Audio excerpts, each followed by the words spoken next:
Kidepo Valley, an outstanding national park hosting some of the country's most endemic wildlife species in the remote Karamoja sub-region.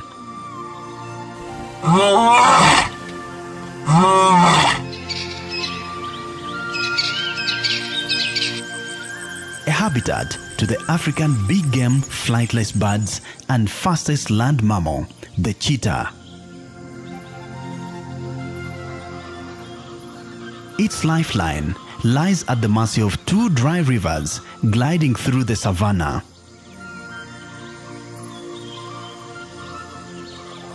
A stunning landscape with scenic undulating hills dominating its horizon. This untouched wilderness preserves a unique ambience and an authentic African wildlife experience to its visitors.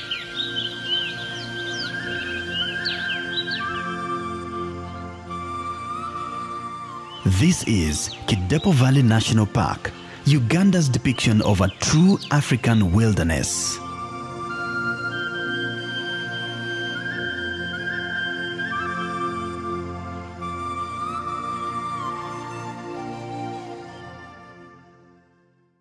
At the extreme northeastern corner of Uganda lies Kidepo Valley National Park, the country's third largest but most secluded national park. Kidepo Valley lies beneath hills and low mountains in the neighboring Karenga and Kabong districts, close to the international boundaries with Kenya in the east and South Sudan in the north. It is the farthest national park from the capital city of Kampala, accessible by road and air from all corners of the country at all times. From Kampala, the capital city, up to Kidepo, you have 2 or 3 options. First option of about 600 kilometers is through Karuma, Guru, Kitgum. And from Kitgum up to here, Kidepo, it's about 130 kilometers of Maram Road. The rest of about 470 kilometers using that route is tarmac. You can use the eastern route, that is from Kampala, Jinja, Mbare.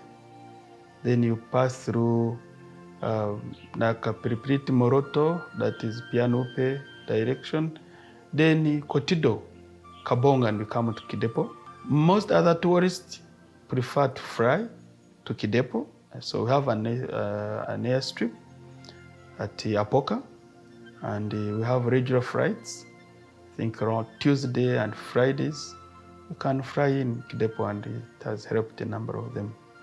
Planes do bring clients from different parts of the world. They fly in up to Entebbe, then they fly in Kidepo here.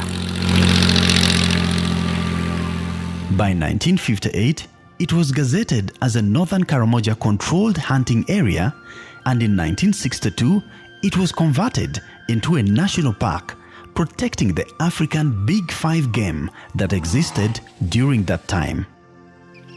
Wild animals are the ultimate tourist attractions anywhere in Uganda's national parks. But in Kidepo Valley, the attractions stretch far beyond the animals. One of the unique and most unique thing that the visitors come for is to have a look at the beautiful scenery with stunning mountains. We have got the hill called Lomech. It has got 3 peaks.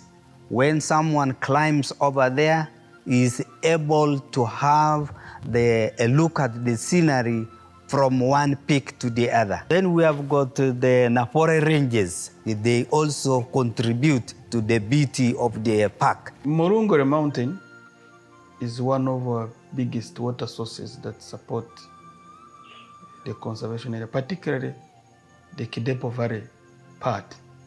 That's where, when it rains, most of the water that we have that get stagnant in some parts of the park that serves the animals generally come from. So it's our good water catchment area.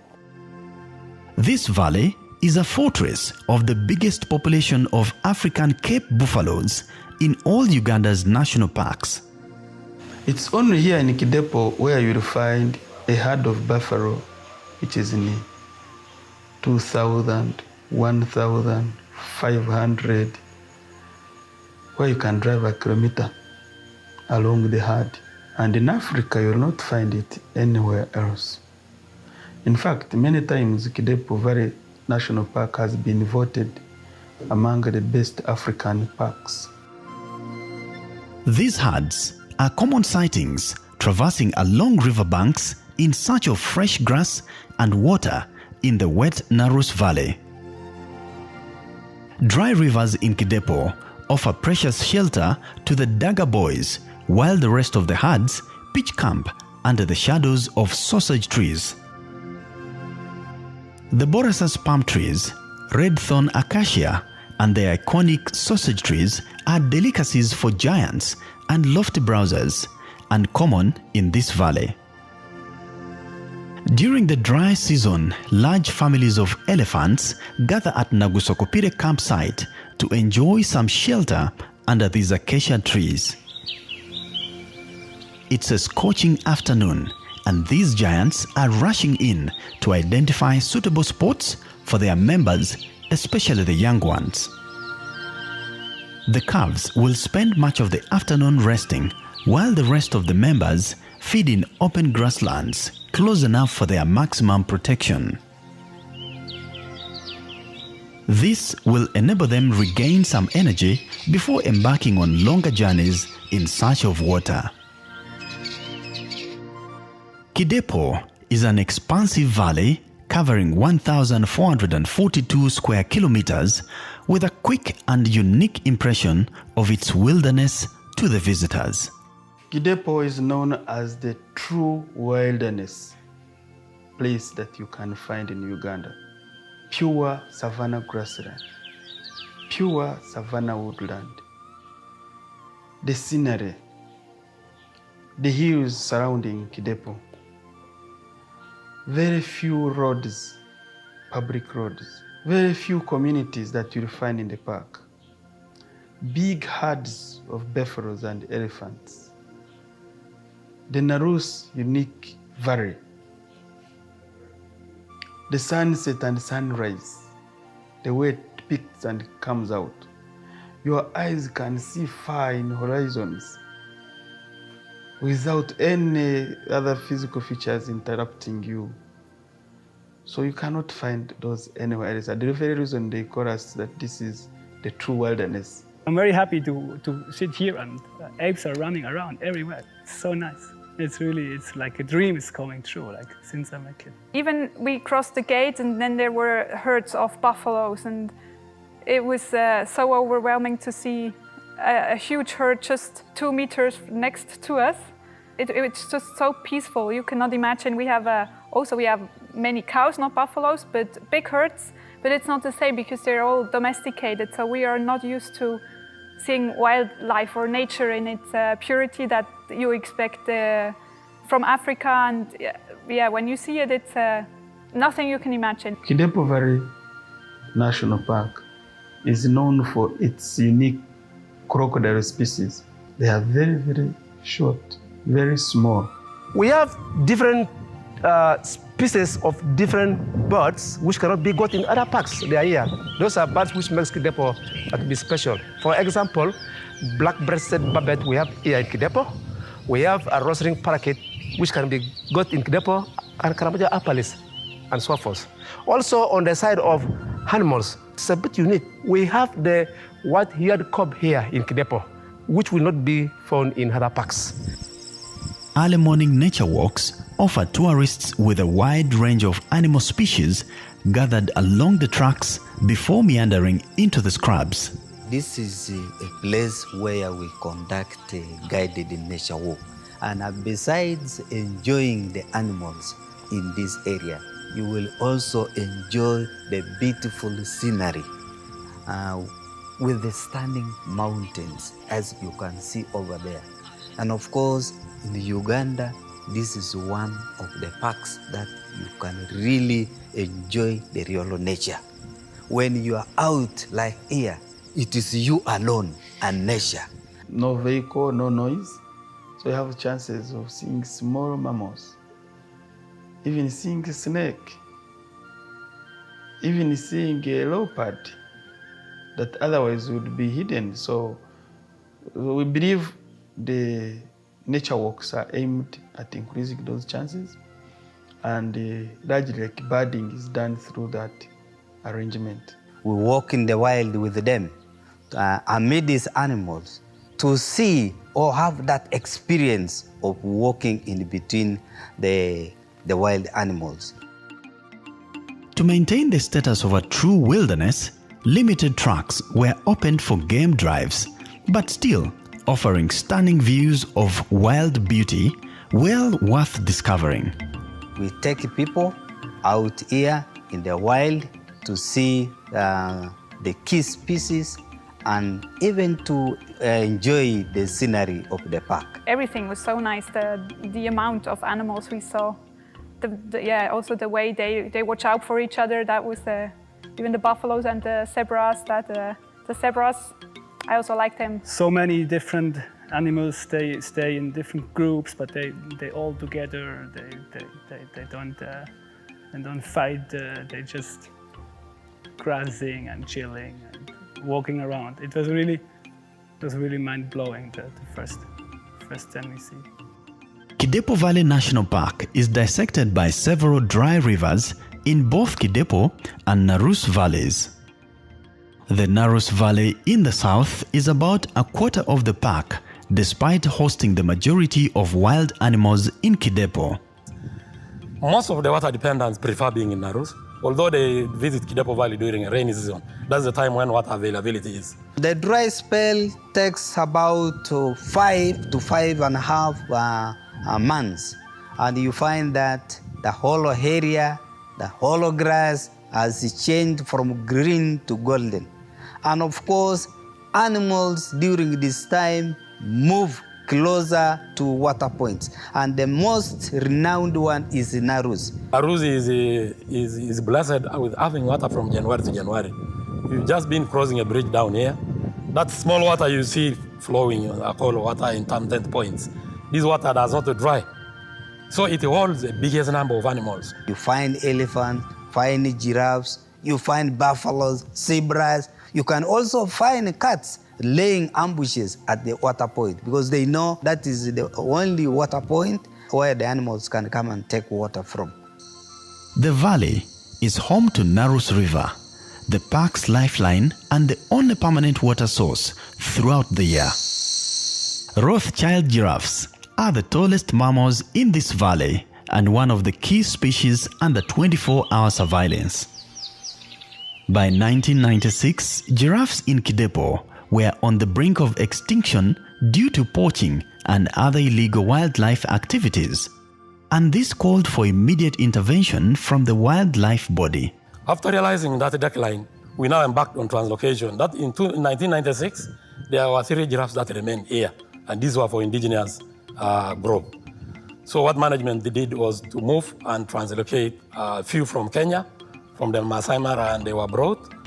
These ones came and reinforced the 3 which were here. Then in 2014, after, of course, we were not happy about the numbers, what we did was also to guide and advise management for more giraffes to be brought in, such that by 2018, there were some giraffes that were brought here, 14 individuals. The population was coming. You can imagine from 5. By 2014, we had 46 giraffes remaining here. 2018, we engaged a translocation from Para. We brought 14 individuals. And right now, as we're speaking, we're happy of the numbers. The numbers are coming. We're close to 100 individuals.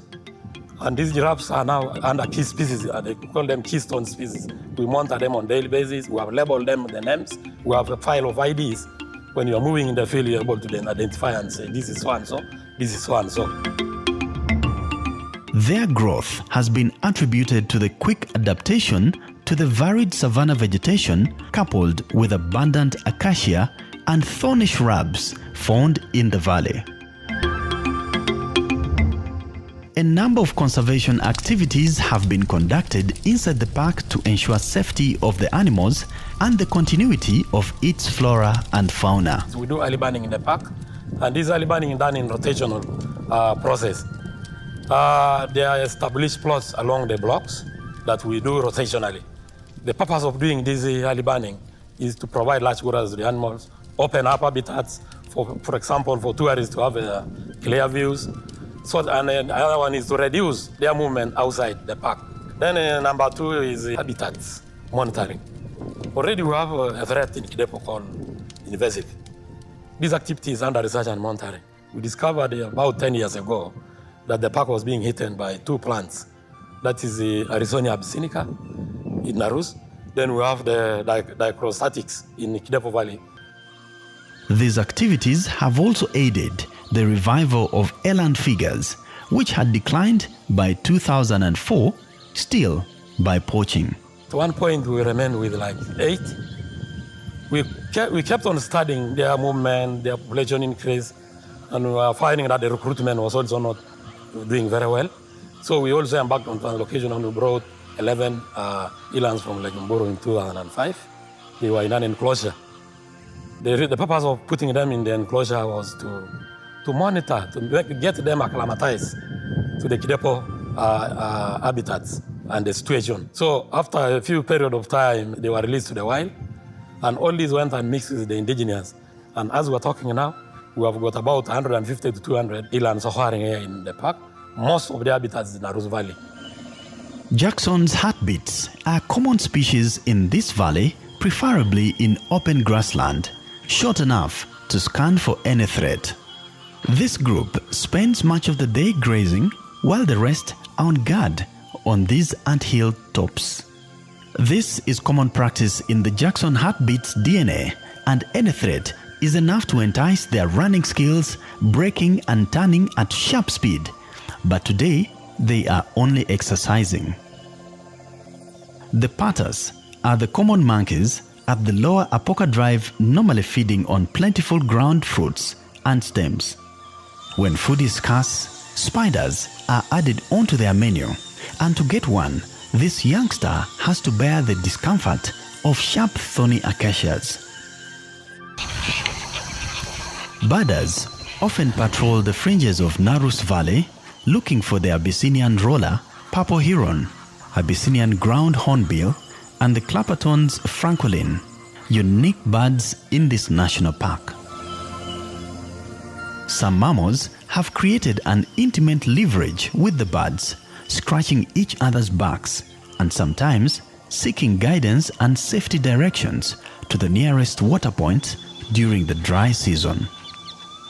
Kidepo Valley in the north is a semi-arid savanna enduring the longest dry spells of up to 7 months every year.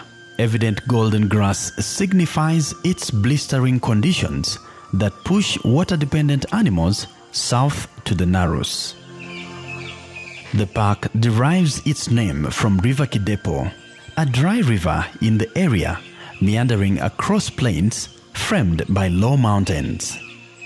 During parched season, this river slumbers and sneers with white sand dunes till the next rains come, and when they come, it pours its water into River Nile in South Sudan. It's only in this valley in Uganda where bird enthusiasts encounter the majesty of the common ostrich, and this group is just returning from exile due to the wildfires that befell their fortress. Encouraged by maternal instincts, they search around the entire area hoping to find their eggs in the ashes on the ground, but all in vain. Abandoned nests are the only remaining signs of smaller bird species that lived here but migrated to other areas during massive fires. This female dove is one of the first returnees, and it won't be too long before others follow suit to begin a new life in this unrealistic valley. Wildfires are common hazards in Kidepo Valley, usually originating from South Sudan. These fires have sometimes imposed adverse effects to both the resident animals and the neighboring communities. We estimate about 50 to 70% of our wildlife either permanently staying outside the gazetted areas or moves 70% of their time into ungazetted areas. And this is community land where sometimes you find gardens. And wherever they move, they raid crops. It's unfortunate that the cultivation does not yield the fruits because of the wildlife animals such as buffaloes and elephants. Of recent, the destruction which was done in the sub-counties of Sangar, sub-counties of Kapedo, Kawelakol, Lokori, the elephants are now everywhere.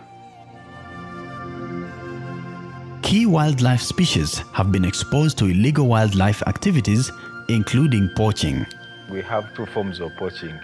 We have one which is armed poaching, where they use the guns, and the local ones by the communities, where they use the wire snares.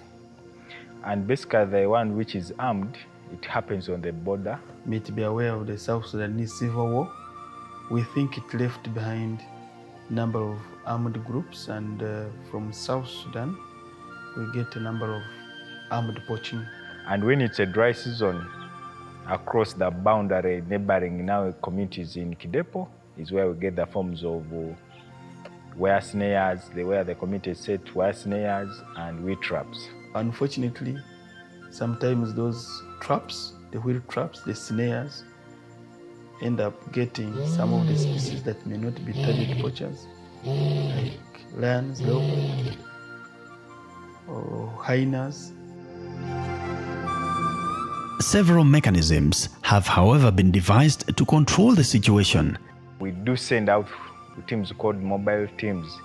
These are teams which throughout the week, throughout the month, they're in the field patrolling, checking the points which are really vulnerable to poaching. And we have also a vehicle which is on standby. In case there is an alarm from the communities, the standby force has to make sure they respond immediately to rescue whatever is going on. We've set up satellite outposts, like in Tikao, or in Kitgum, Kaket, in Yagago, Katmango, in Abim, Sidok, in Kabong, which are far away from the conservation areas, but mainly to respond to the community complaints. We also involve the communities to come inside the park, to share with us, to make sure they feel that this park belongs to them. We handle human-wildlife conflicts.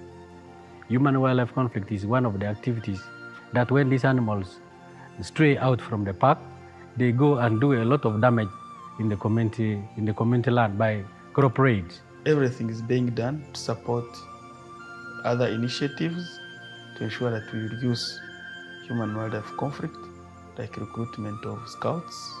We shared that we have about 400 scouts that are distributed across the 6 districts, mainly to support Uganda Wildlife Authority. This part of the park is surrounded by communities that keep wanting to encroach on the park for cultivation and other transgressions. We have a place like Crow where there's gold. In the rainy season, there's a lot of where communities from Kabong and Karenga district invade the park for gold mining. It's one of the biggest threats during the rainy season. Another one is encroachment along the boundary where the communities tend to invade it illegally. But the biggest one is what is happening in the region, the cattle riding. These communities, both from Uganda and South Sudan, they use the park as their movement corridor. Recurring land disputes between the park and its neighboring communities have also existed for years and have consequently retarded its expansion programs. For example, where we had the communities of Kacheri in Kotido attempting to encroach Karenga Community Wildlife Area, and others in Kitgum attempting to encroach also Karenga Community Wildlife Area. Karenga District attempting to establish district headquarters within the Karenga Community Wildlife Area, and also attempting to encroach on Senikoi. This part of the country had been torn apart by tribal conflicts within the communities political instabilities from South Sudan and cattle rustling through its porous borders. This had threatened safety of tourists, but now the situation is under control. We have the cattle restaurants from the Sudan who come in the nearby sub-counties to grab their goats, their cows, like in Kawalakol, Lokori, and at times Karenga. So the rangers who are deployed inside the park try to intervene and make sure they recover the animals. So the communities really feel that if this park would exist, it would be something that is beneficial to them. And while you are in the park, any tourist, you are 100% safe in the hands of our competent rangers who will always be with you and guard you against any possible threats, be it an animal. Some animals are dangerous, and we've not had any incident of a tourist in kidepo have had any challenges. We work together with our sister force, that is police. They have a unit of tourism police where they have provided tourism police at all lodges to provide the security of the clients. Parched weather conditions and cattle rustling have kept some kidepo communities in absolute poverty, despite their agricultural background. They may have to continuously rely on the park for their social and economic activities. We do community conservation activities, and some of them include educating the public. We bring in schools for education and awareness, and we visit schools outside. I was employed by one of the lodges inside the Kidepo Valley. That's Apoka Safari Lodge. And that's one of the benefits. And we make sure they also benefit out from the revenue sharing that we collect from the gates. We've so far raised close to 1 billion, and it depends on the number of visitations. Every visitor, the gate entrance fee, 20%, is pulled together under revenue sharing account, and regularly we invite those proposals through established procedures under the revenue sharing guidance, and we've released various amounts of money. We also have a clinic. We build it out of the donation of the tourists that come from the park. You know, the local people make crafts, and these crafts, when the tourists come, they buy and then they support people. The money they leave there support the people. Accommodation facilities inside the park are located in the wildlife-rich Narus Valley, and here animals stay within the vicinity of the visitors.